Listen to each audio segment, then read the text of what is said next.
Hello everyone, welcome back to my YouTube channel biology tale में आप सभी का स्वागत है। माय नेम इज Neha Singh and student in the class we are going to discuss about the respiratory system. ठीक है, लास्ट के सेशन में हमने रेस्पिरेटरी सिस्टम का पूरा एनाटॉमी देखा था। एनाटॉमी इन द सेंस कि हमने लंग्स के डायग्राम के हेल्प से, है ना, पूरा रेस्पिरेटरी सिस्टम जो है उसमें कौन कौन से ऑर्गन्स पार्टिसिपेटेड होते हैं और स्ट्रक्चर्स देखा था, कहाँ प्रेजेंट होता है ना। ये सारे स्ट्रक्चर्स के हमने नेम और लोकेशन को भी देखा था। और वही आज के सेशन में हम एक एक स्ट्रक्चर्स को, उनकी एनाटॉमी को डिस्कस करने वाले हैं with the function. Okay, so let's start our today sessions. तो देखो, ह्यूमन रेस्पिरेटरी सिस्टम जो होता है ये दो पार्ट्स में डिवाइडेड होता है। That is basically divided into two parts.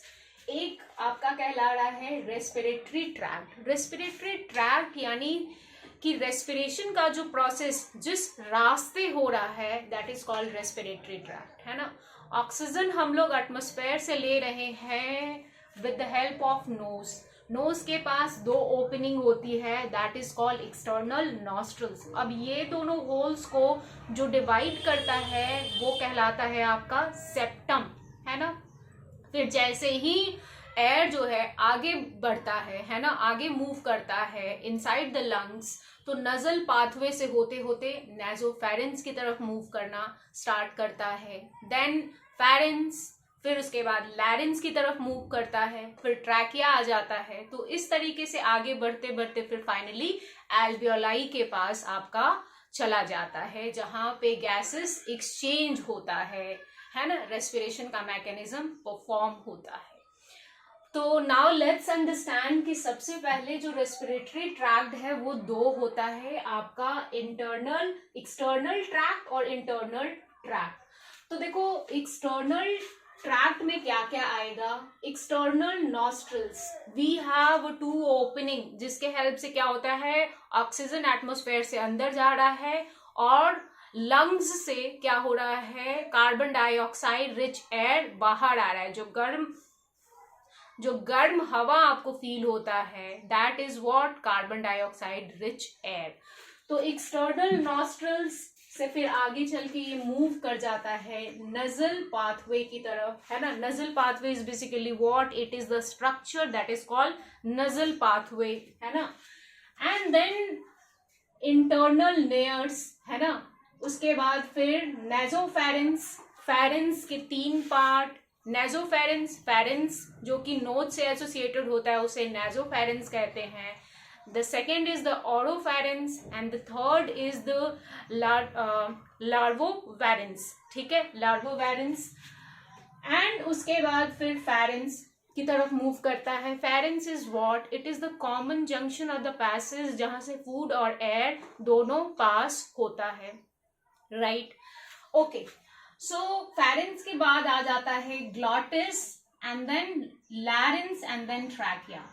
फेरेंस के बाद ग्लॉटिस, यानी जैसे ही फेरेंस एंड होता है तो आपका लैरिंक्स, जिसे कह रहे हैं वॉइस बॉक्स, तो वॉइस बॉक्स के ऊपर एक फ्लैप लाइक स्ट्रक्चर होता है।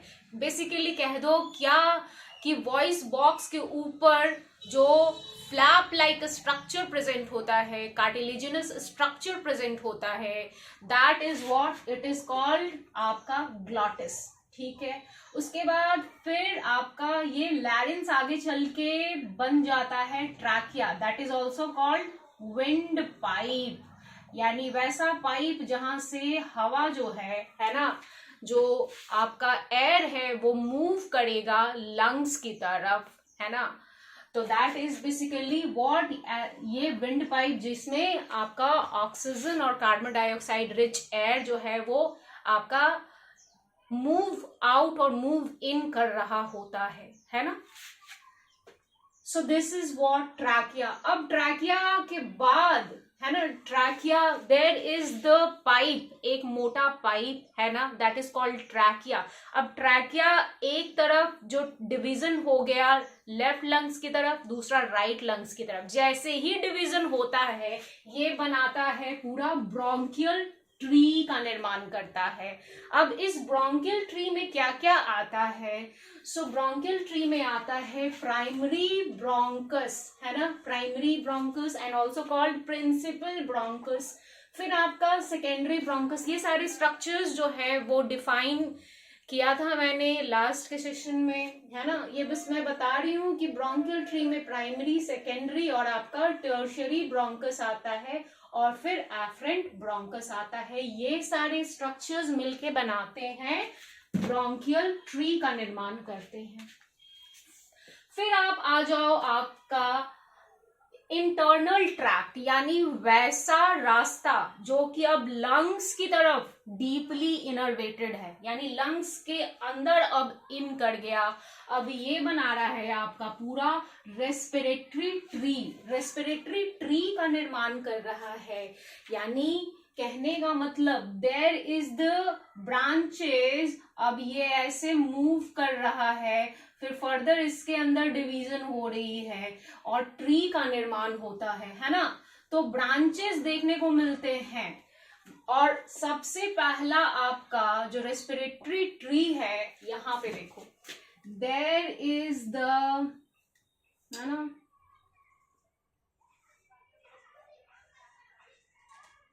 ठीक है। तो ये जो पार्ट है ये आपका टर्मिनल ब्रोंकियोल कहलाता है। जब ब्रोंकस फर्दर डिवाइड हो जाता है ना, ब्रांचेस में, तो ये बन जाता है आपका ब्रोंकियोल और फिर ये फर्दर ब्रोंकियोल डिवाइड होता है तो ये बन जाता है terminal bronchiole. That what it is called, terminal bronchiole. क्या कहलाएगा? Terminal bronchiole. And this is what, this is called alveolar duct. और फिर इसी एल्वियोलर डक्ट के पास से कनेक्टेड होता है बलून के शेप का एल्वियोलाई, जहां पे गैसेस एक्सचेंजेस होता है ना। Okay, so this is about आपका रेस्पिरेटरी ट्रैक्ट, जिसमें हमने एक्सटर्नल ट्रैक्ट और इंटरनल ट्रैक्ट का पूरा पाथवे देखा, कैसे कैसे आपका एयर जो है स्ट्रक्चर से मूव कर रहा है टू एल्वियोलाई, है ना, लंग्स की तरफ। अब हम देखते हैं the second part is what, it is a lungs. Lungs is the main organ of our respiratory system and it is also called washer man of the body, है ना। बॉडी का इसे वॉशर मैन कहते हैं, ठीक है। जो भी आपका टॉक्सिक्स गैसेस है, कार्बन डाइऑक्साइड, उसको बाहर रिलीज कर देता है और ऑक्सीजन का सप्लाई टिश्यूज को, सेल्स को, ऑर्गन्स को प्रोवाइड करता है ना, प्रोवाइड करने में हेल्प करता है with the help of lungs. That is called washer man of the body. Okay fine, तो ये समझ में आ गया कि हमारा ह्यूमन रेस्पिरेटरी सिस्टम दो पार्ट्स में डिवाइडेड है, एक रेस्पिरेटरी ट्रैक्ट और दूसरा लंग्स। यहां तक हमारा क्लियर है ना। नाउ लेट्स अंडरस्टैंड कि एक एक जो स्ट्रक्चर्स और जो पाथवे हमने डिसाइड पढ़ा है ना, उसका एक एक स्ट्रक्चर्स के बारे में देखते हैं। सबसे पहले आपका एक्सटर्नल नॉस्ट्रल्स आता है। वी हैव ओपनिंग, नोज के पास ये जो दो ओपनिंग दिख रही है, that is called external nostrils. ये क्या है? ये पेयर में प्रेजेंट होता है, वन पेयर, यानी इन नंबर 2, 1 and 2, तो 1 पेयर बोल देंगे।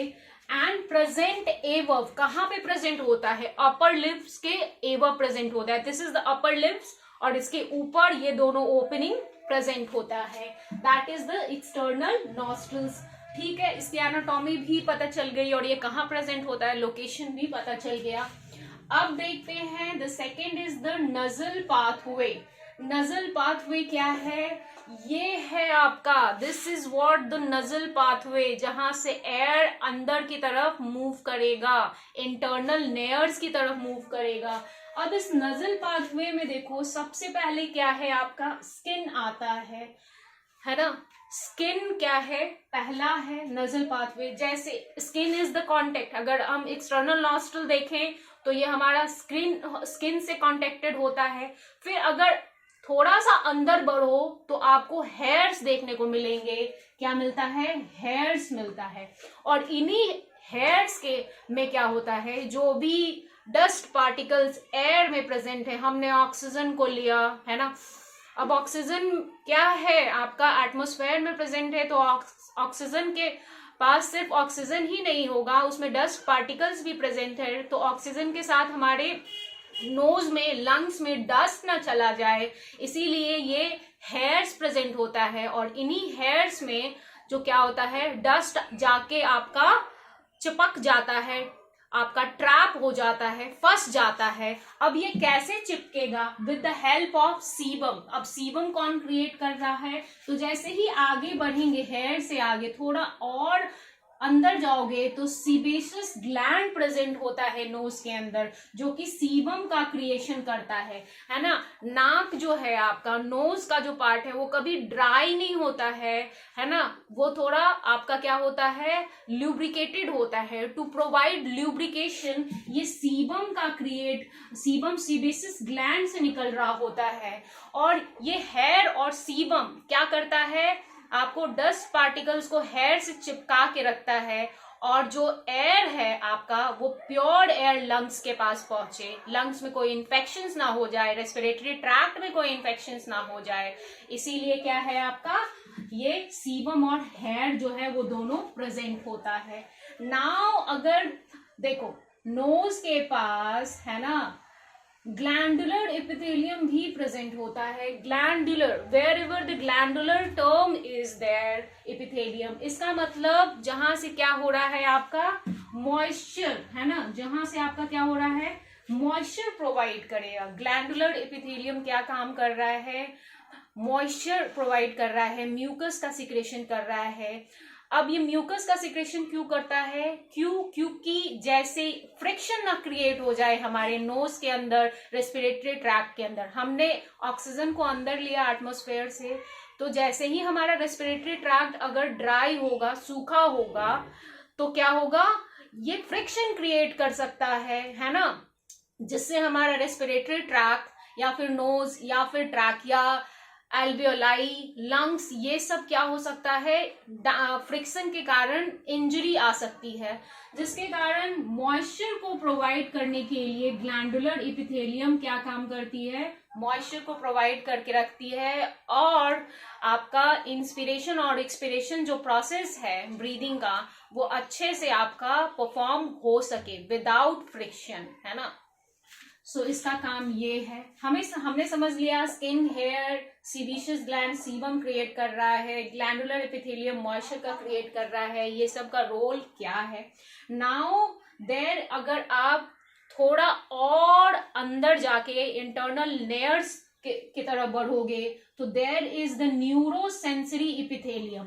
न्यूरोसेंसरी से ही समझ में आ रहा है कि ये सेंसरी आपका ऑर्गन, जो नोज है उसमें सेंसेस, ऑयल फैक्ट्री आपका एपिथेलियम प्रेजेंट है, जहां से आपका सेंस ऑफ स्मेल का रिकॉग्निशन होता है। और ये सेंसरी न्यूरॉन क्या करती है, स्मेल जैसे स्टिमुली को क्या करती है, रिसीव करती है, और इन्हीं सेंसरी न्यूरॉन को ये फिर आपका नर्वस सिस्टम में भेज देती है, और फिर फर्दर इस आपका सिग्नल का ट्रांसमिशन होता है, और इसका रिस्पॉन्स मिलता है हमें। जो भी स्मेल रिकॉग्नाइज होता है, ये ऑयल फैक्ट्री एपिथेलियम जो प्रेजेंट होता है उसके हेल्प से होता है। That's clear. सो आपका नजल पाथवे में आपका स्किन है, ठीक है, there is the hair, sebaceous gland, glandular epithelium और ऑयल फैक्ट्री एपिथेलियम, ठीक है, इतनी क्लियर है। Now let's understand about the internal nares. Internal nares क्या है, जो नजल पाथवे को नासोफेरेंस से कनेक्ट करता है। Nasal pathway, this is the structure nasal pathway, और जो कि नासोफेरेंस को, यानी कि फेरेंस का वो पार्ट जो नोज से एसोसिएटेड है, इन दोनों को कनेक्ट करने का काम कौन कर रहा है, इंटरनल नेयर्स। अब हम ये डायग्राम के हेल्प से थोड़ी सी समझने की कोशिश करेंगे, है ना। तो देखो ये आपका नजल पाथवे है, this is the structure called nasal pathway, ठीक है। ये आपका जो ओपनिंग प्रेजेंट होता है दो, that is the external nostrils. ये मुंह के तरफ का जो पार्ट है वो ओरोफेरेंस कराता है ना, और नाक के तरफ वाला पार्ट कहलाता है nasopharynx. That's also clear, okay. अब ये आपका देखो फेरेंस जो होता है that is also known for common passage for food और एयर, यानी फेरेंस वैसा कॉमन रास्ता है जहां से फूड एक तरफ बढ़ रहा है और दूसरी तरफ एयर बढ़ रहा है। कैसे? देखो ये क्या कहला रहा था आपका, ये कहला रहा है फेरेंस, और इस फेरेंस के ऊपर एक cartilaginous flap like structure present होता है जिसे कहते हैं इपीग्लॉटिस, यानी ग्लॉटिस के ऊपर, इपी का मतलब होता है above the glottis there is a structure present that is called cartilaginous flap like structure epiglottis. अब ये फेरेंस को कवर करके रखता है, फेरेंस को क्या करके रखता है, कवर करके रखता है, ठीक है। क्योंकि इन दोनों रास्तों से क्या होता है आपका, एक तरफ विंड पाइप की तरफ मूव हो जाता है और दूसरा फूड पाइप की तरफ चला जाता है। ये कॉमन पैसेज है आपका फूड पाइप के लिए भी और विंड पाइप के लिए भी, जहां से एयर और आपका फूड दोनों आपका कॉमन रास्ता होता है इसका, ठीक है। अब ये फेरेंस एक तरफ आपका एक रास्ता बन गया आपका विंड पाइप की तरफ और दूसरा रास्ता फूड पाइप की तरफ मूव हो गया। फूड पाइप पीछे से गया हुआ होता है और विंड पाइप आगे से निकला होता है ना। अब देखो फूड पाइप का जो ढक्कन है ना, फूड पाइप का जो ओपनिंग है उसे कह रहे हैं गलेट, उसे क्या कह रहे हैं, गलेट। लेकिन विंड पाइप का जो ऊपर का स्ट्रक्चर है, जो ऊपर का जो कैप है उसे कह रहे हैं ग्लॉटिस। क्या कह रहे हैं, ग्लॉटिस कह रहे हैं। इतना याद रखना है कि फूड पाइप के ऊपर के कैप को गलेट कहते हैं, विंड पाइप के ऊपर के कैप को क्या कहते हैं आपका, ग्लॉटिस कहते हैं। That is the clear. अब ये आगे चल के क्या होगा, ये आपका फेरेंस आगे चल के ग्लॉटिस, ग्लॉटिस से फिर लैरिंक्स, वॉइस बॉक्स की तरफ, फिर आपका ये ट्रैकिया की तरफ मूव होता है। अब ये ट्रैकिया में कड़ियां लगी होती हैं, शी शेप का कार्टिलिजिनस स्ट्रक्चर प्रेजेंट होता है जो कि इसको आगे से बांध के रखता है। आगे से बांध के क्यों रखता है, ये हमने लास्ट के सेशन में पढ़ा था, ताकि कोलैप्स न कर जाए एयर, है ना, ट्रैकिया कोलैप्स न कर जाए, जिसके वजह से ये क्या करता है, इसको बांध के रखता है। अब ये पूरा भी बांध के रख देगा तो क्या हो जाएगा, जिससे क्या होगा, जकड़न हो जाएगी और ये पूरा बंध जाएगा, तो उस केस में भी प्रॉब्लम होगा। इसीलिए ये आपका शी शेप का बांधा होता है, ठीक है। That is the structure. I hope कि ये स्ट्रक्चर आपको पूरा क्लियर हो गया होगा, ठीक है। Larynx is called voice box. Okay.